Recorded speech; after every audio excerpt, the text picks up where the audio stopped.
Na een glas wien is het heerlijk druimen. Maar ook van tevoren kunst druimen. Druimen bijvoorbeeld van een state-of-the-art wienbedrijf. In Ville is zo'n druim uitgekomen. Een loogstand beurskunst realiseerde in Rot, met dan ook letterlijk in Rot, zingen druim. Nou, we zijn hier op de plek van mijn droom. In de zin van, als jongske dan een paar jaar geleden, 10 jaar geleden, had ik een get in de kop gehaald dat ik hier zou willen. En dat is Stunfried, dat is gerealiseerd. Ik ben natuurlijk oenoloog, ik ben wienmaker, wat natuurlijk mijn grote passie is. Vandaar natuurlijk ook dat voor Sint Martinus als wijnbedrijf hand. Maar daarna ben ik in principe ook adviseur en ben ik altijd bezig om dingen beter te maken. En dit gebouw is eigenlijk voor mij kennis te delen met lui die gaat meer van wien willen weten, maar ook zeg maar lui die gaat meer willen weten vanuit die wijngaardenier zijn of winoloog of oenoloog zijn, maakt eventjes niet uit. Om zo zagen we met elkaar beter te worden, want dat is in principe de bedoeling van dit centrum.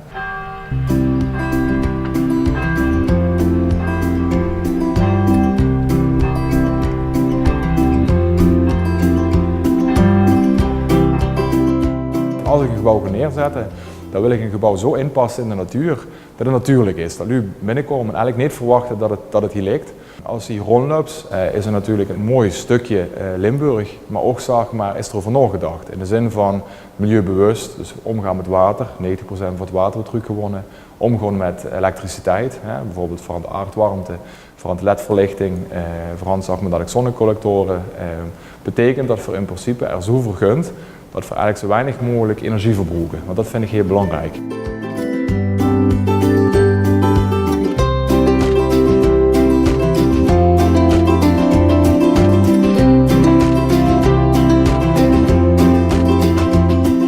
We zijn aan het plukken voor de rode wien. Dat betekent dat we alleen maar de goede kwaliteit plukken.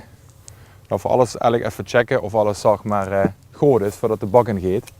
En als het niet goed is, zeg maar, bijvoorbeeld zoals dit hier, dan knippen we dat goed.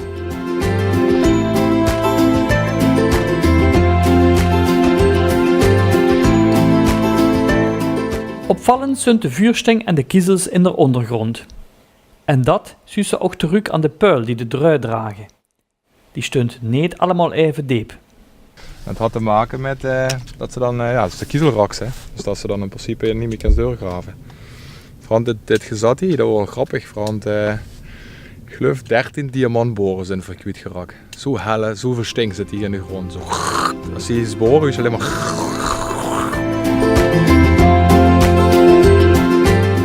De manier waarop bij Martinus de droeven werden geplukt is erg intensief en daarom is iedere hulp welkom. Hu vingen we een food and beverage manager van Château Sint-Gerlach in de plantage. Onder het inschenken beginnen we al te vertellen van goh, dat is Limburgse wijn. En sommige lui schrikken nog wel eens van Limburgse wijn. Wat is Limburgse wijn? Ja, en dan beginnen we met het verhaal dat we metwerken aan de droevenpluk.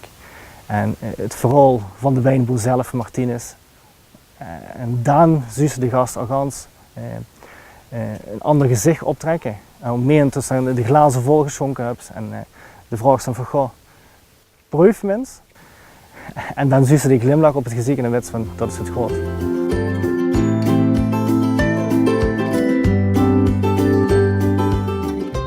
Ik heb een gedeelde baan. Mijn opgaves die liggen in het, laat maar zeggen, in het veldwerk, gedeelte in de week buiten werken en dan 1 of 2 dagen binnen voor de administratieve zaken te doen. En aangezien dit natuurlijk hoogtijdagen is voor het plukken en iedere hand gebruikt moet worden, ben ik eigenlijk naar buiten verbannen. En als je een mooie tros in de hand hebt zoals nu, dan is het gewoon leuk werk. Als je kijkt van de bouwen is natuurlijk helemaal in de grond weggewerkt. Dus betekent dat voor qua energie benodigdheden gewoon nog minder nodig gaan, wat we best wel onder de grond zitten. Dat betekent een constantere temperatuur. Maar ook dat we maar kijken van hoe gaan we om het water, want in de wijnkelder wordt toch wel wat water verbruikt. Hoe gaan we dat ring maken, kunnen we dat ring maken, hoe gaan we dat aanpakken. En we zijn toen met een bedrijf in contact gekomen in Amerika. Die maken in principe water schoon door middel van ozon. En vooral door een hele techniek uitgewisseld. Dat betekent dat ons water gereinigd werd, ons afvalwater gereinigd werd met ozon, zodat we het kunnen hergebruiken voor weer het schoon te maken. Dat betekent dat we 90% van ons water kunnen hergebruiken. Ik ben een beetje vooruit geweest, want dat moesten met zo'n gebouw. Want dit gebouw gaat natuurlijk niet meer over 10 jaar nog een keertje opnieuw bouwen. Dat gaat natuurlijk niet.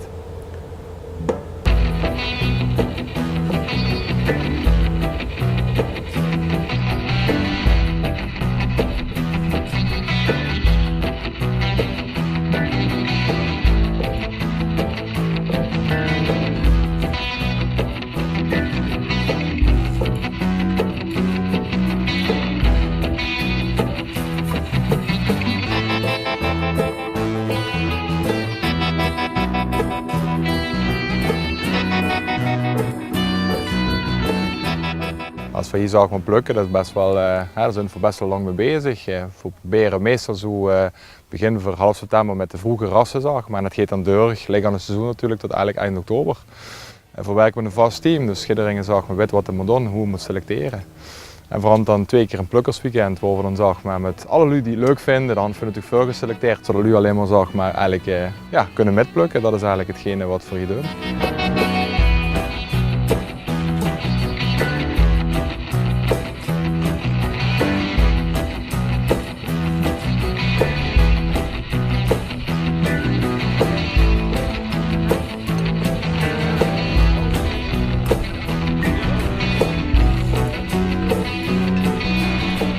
Als je dan zo op zo'n mooie zomerse dag staat in een rondleiding van vrijdagmiddag of zo en je staat erboven en het blad is wat minder intensief, dat je er doorheen kan kijken, dat je dus de verte in kan zien, dan zeg je, het is de mooiste werkplek die je kan bedenken zo hier.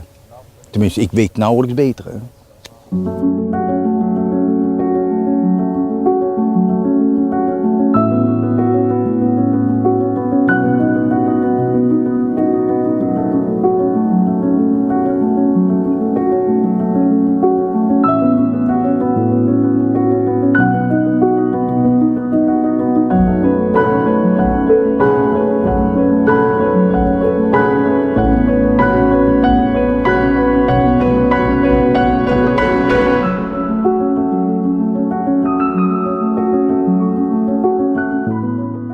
Nou, ik ben eigenlijk een beetje zo, zeg maar, het hart van de organisatie, zal ik eerlijk zeggen. Ik ben de bedrijfsleidster en eigenlijk ben ik gewoon diegene die eigenlijk de hele pluk nu organiseert. Ook het hele werk buiten en binnen in de kelder.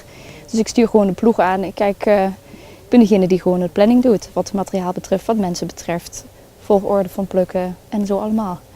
Dus zeg maar, alles wat organisatie is, loopt bij mij samen. En dan natuurlijk ook dat stukje kwaliteitscontrole. Hè. Ik ben diegene die gewoon altijd erbij is.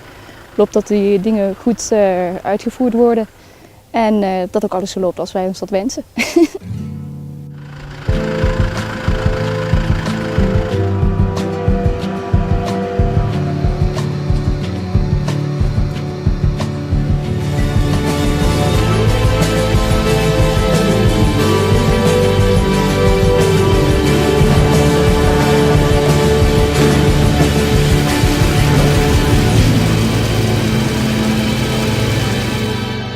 En terwijl bij de productie van witte wijn de droeven meteen geplet kunnen worden, moeten de blauwdroeven eerst nog zorgvuldig uitgezocht worden op tekstjes en bessen die niet aan de gewenste kwaliteit voldoen.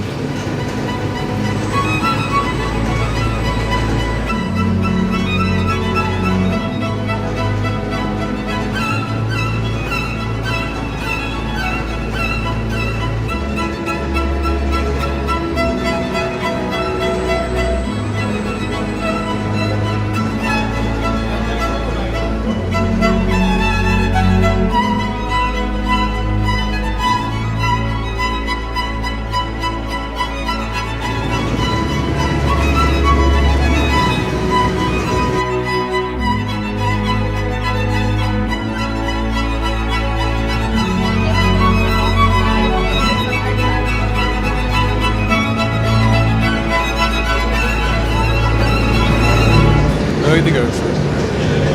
90. En boven hadden we kennen zin van dat er de selectietafel is met de ontsteler. Waar de droeven binnenkomen. Die droeven werden dan mooi per besje ontsteeld, zodat we goed de slechte bessen eruit kunnen halen. Die komen eigenlijk in een van deze tanks.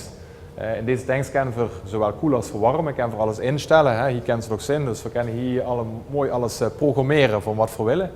We hebben natuurlijk elke dag 's morgens en 's avonds geproefd, zodat we kunnen kijken van wat we met die wien willen. En dit is een proces van 10 tot 3 weken, nagelang de kwaliteit, nagelang zeg maar, wat we zelf met de wien willen. En ja, van hieruit gaat het dan weer verder de grond in naar ongen toe, zeg maar. Dus eigenlijk is het een zwaartekrachtproces van drijf, kunt binnen, tot pulp, tot wijn. En dan zeg maar, uiteindelijk moet het eigenlijk weer naar boven voor het in de fles te krijgen.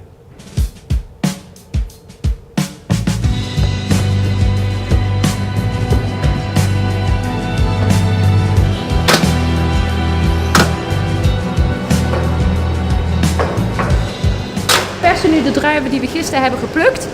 En ik heb een witte wijnprogramma gekozen dat op 1,7 bar gaat. Dus dat is op een heel zachte manier worden de druiven uitgeperst, zodat geen pitjes beschadigd worden en geen bitters erbij komen. En dat duurt nu ongeveer nog 1 uur, 1,5. En dan is het klaar. Dan hebben we alles liters eruit gehaald. Ja, we hebben gisteren de druiven geplukt, we hebben ze ontsteeld en hebben ze overnacht laten staan op de schillen. Want die meeste aromastoffen die zitten in de schillen. Dus we moeten die gewoon een beetje laten weken om eigenlijk zoveel mogelijk van die aromastoffen in die sap te krijgen. En nou, als we die nu persen, die sap, die ga ik dan in een tank pompen. Dan laten we de troep bezinken overnacht. En morgen ga ik die heldere sap boven wegpompen en die ga ik dan in de gisting zetten. Of in de gisting brengen. En dat is hem. Zo makkelijk is wijn maken. Ja. Nou, dan werden hier de winen gefermenteerd en ja, toen hadden we natuurlijk gezegd van we moeten weer naar boven. Want ja, we willen in principe duurzaam ondernemen.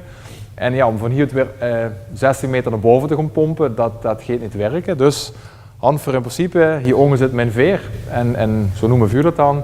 Het is een soort tanklift. Wat wil dat zeggen? We kunnen hier de tanks laten leeglopen in die lift. Dus weer een paar meter naar onder toe en van daaruit zeg maar kunnen we de tank naar boven transporteren.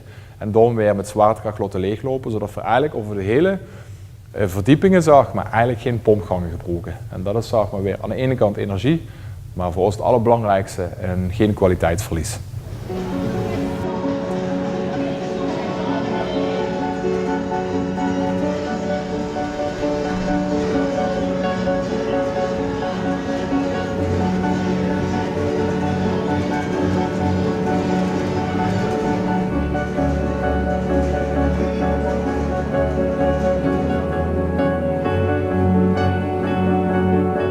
De geschiedenis van het dorp Ville gaat minimaal terug tot de Romeinse tijd. De naam Ville is afgeleid van het Latijnse villa of villare en in de omgeving zijn bewijzen gevonden van Romeinse nederzettingen, waaronder diverse kroegen. En het rare is, dit zijn wijnkruiken. Dus dat betekent 2000 jaar geleden worden hier al wien. Waar u dus zeg maar wien in bewaarde en waar ze wien dronken voor een glazen beker van 2000 jaar oud, dat heel erg bijzonder is. En dat maakt het gewoon leuk, dat 2000 jaar geleden worden dus ook al hier. En eigenlijk dat stukje samen van wat ik allemaal gezin had en mijn eigen ideeën, hoe ik de wien moest maken en hoe ik het zag met Han, ook een beetje gecombineerd met de Romeinen van vroeger. Zo is het eigenlijk ontstangen in mijn kop en dan ga ze bouwen en dan, ja, dan steeds onder 18 meter onder de grond en dan denken ze van it's going to happen en ik weet dat ik tegen mijn vriend, ik ga natuurlijk over de hele wereld, vriend die in de wijnwereld zitten en ja, die zeggen dat ze dat durft en dat ze dat deed. Maar voor mij wordt het een heel mooi moment om eronder te staan, 18 meter onder de grond, naar boven te kijken en denken van tjee, we gaan het echt doen.